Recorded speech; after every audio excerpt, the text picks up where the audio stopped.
While in DC, most of my legislative work that occurs happens in committees. Committees have a couple of basic functions. Generally, they can consider bills, programs, federal agencies, and activities within their jurisdiction. That can include anything from agriculture, small business, or even space. For the next 3 weeks, I'll be doing a different video for each of the 3 committees that I'm serving on. Today, I'll be covering Oversight and Accountability, or Oversight for short. I'll be reviewing the mission of the committee, what we've done, and what we plan to do over the coming weeks. The mission of the committee is to ensure the efficiency, effectiveness, and the accountability of the federal government.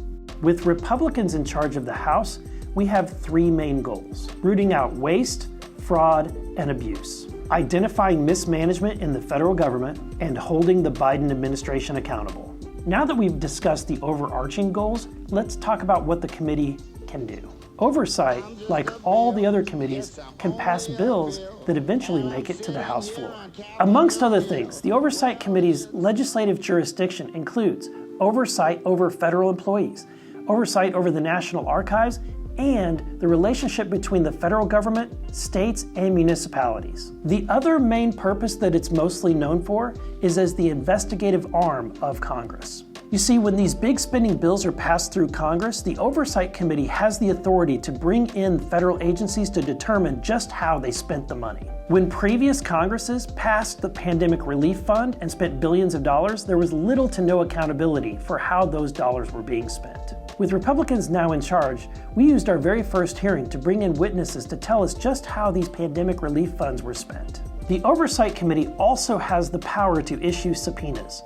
Just last week, we issued subpoenas to former Twitter executives who violated free speech and suppressed the Hunter Biden laptop story.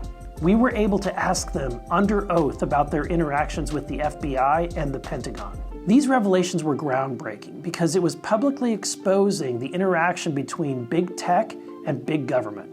I made a previous video about this. Head on over to our YouTube channel to watch it.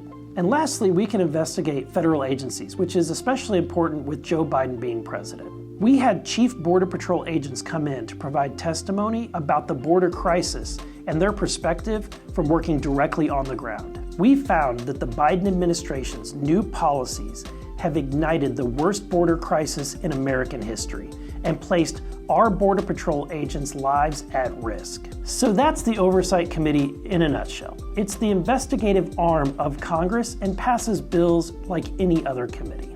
Thanks for watching, and if you haven't already, head on over to burleson.house.gov and subscribe to our newsletter, where you can receive videos, notes, and other things that are only available to our subscribers. I'll see you in next week's video as we cover transportation and infrastructure.